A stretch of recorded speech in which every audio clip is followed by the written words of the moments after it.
Hey y'all, what's up? This is Jesse Both, aka J Bone, and we're here for a quick wind guide tutorial for the rookie division of the Vegas Sundown tournament. I usually come out with a wind guide every Monday, the day of the tournament. Running a little bit behind schedule today because it is Memorial Day, and I hope you all are enjoying your day with your family, getting a little bit of grilling done. We've got some ribs on the grill here. We are going to take one moment of silence for those who have given their lives for this country, the United States. We're going to do that right now. So please join me for one moment of silence.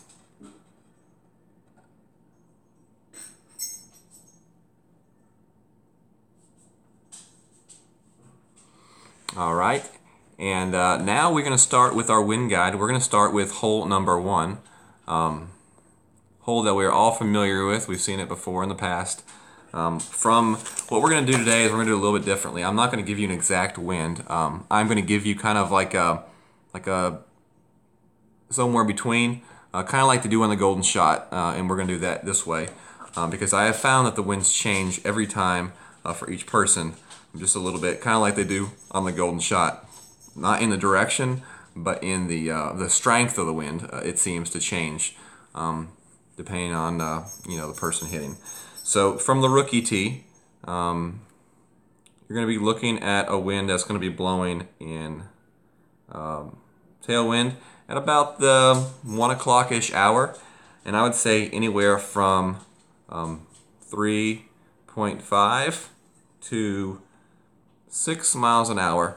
You may see a wind anywhere in that area.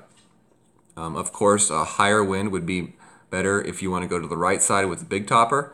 But if you're going to go to the left side, it really won't matter what speed of wind you do have. Just keep in mind, if you do go to the right side with the big topper, you will probably need to use a special ball, probably at least a berserker or snow globe, and we'll see.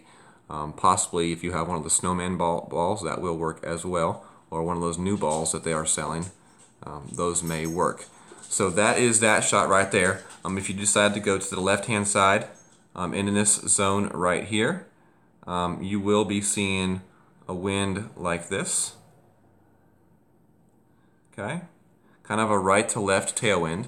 I would say blowing at about the 10:30 spot on the clock if you were comparing it to that. And I would say you're going to see anywhere from a 3.5 to probably a 5-mile-an-hour wind there for that shot going towards the green. So that's hole number 1. We're moving on to hole number 2. This is going to be short and sweet. Get you this information and get you out on the course playing your qualification round.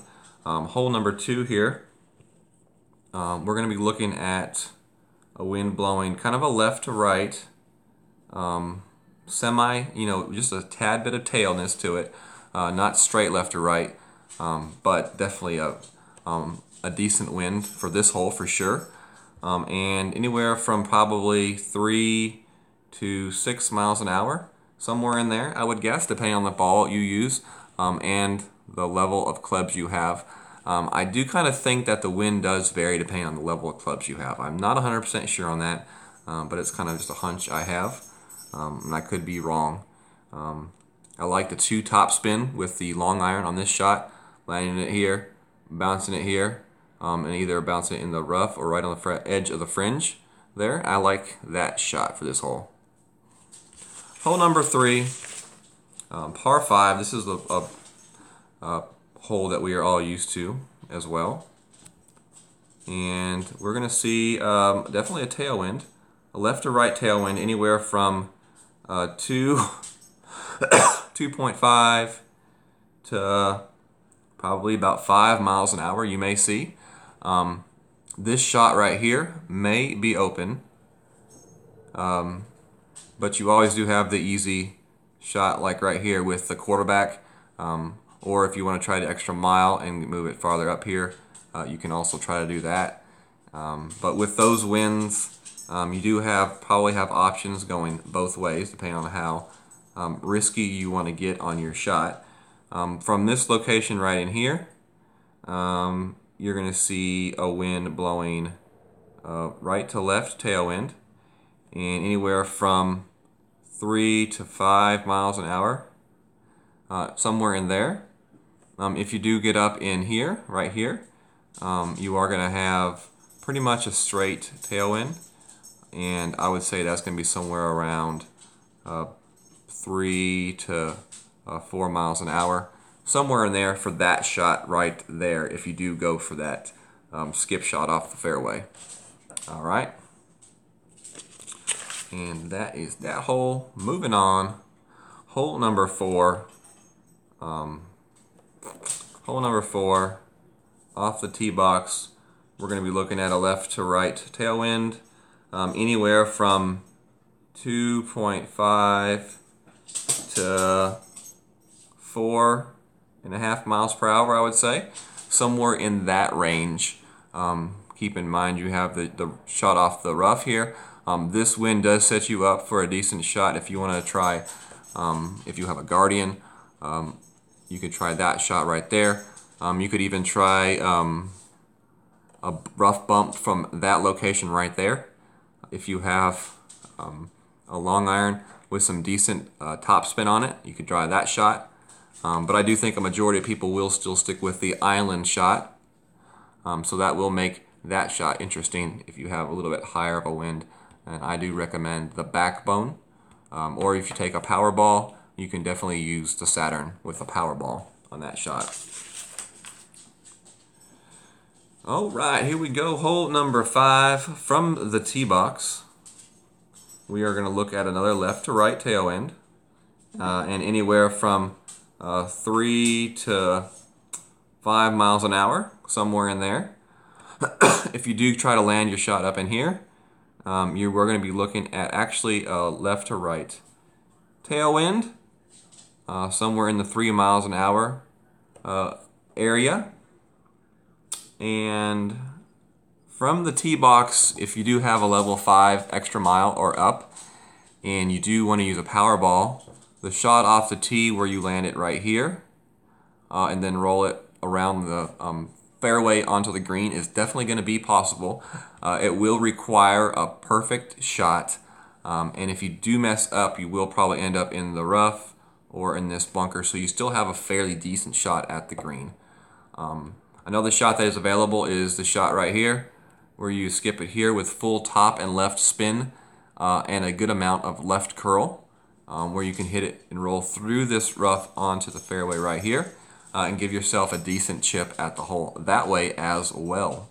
So lots of different options on this hole, lots of different ways you can play it, and you know, some of them you just got to think of that risk versus reward thing right there and figure out which way works best for you.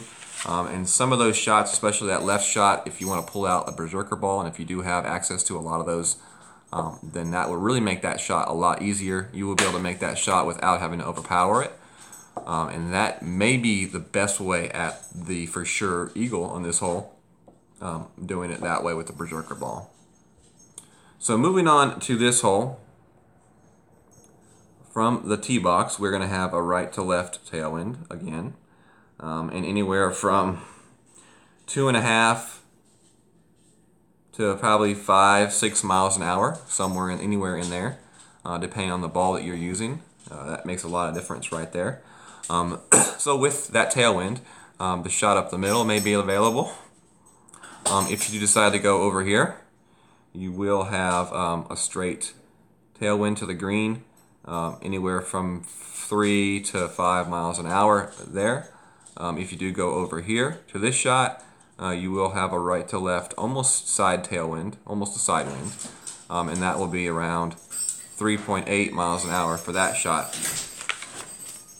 Hole number 7, we're moving on to hole number 7 now. Another par 3. We're looking at the wind, right to left tailwind for the shot off the tee, anywhere from 3 to 5 miles an hour on that shot off the tee. The right to left tailwind does set up your shot here for this jump shot here. It also sets up, if you have a lower wind, you could try the skip shot off the rough right there, or you could still try the shot to skip it from the left fairway to the green as well.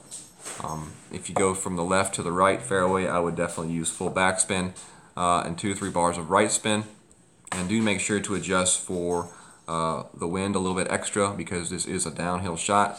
So you do have to adjust a little bit extra for the wind on that shot. Hole number 8 off the tee box. We're looking at pretty much almost a straight tailwind, maybe a little bit slightly tilted to the right. Anywhere from probably 2.5 to 5 miles an hour, depending on the ball you decide to use. This shot right here, jumping to the left is definitely the shot I would recommend.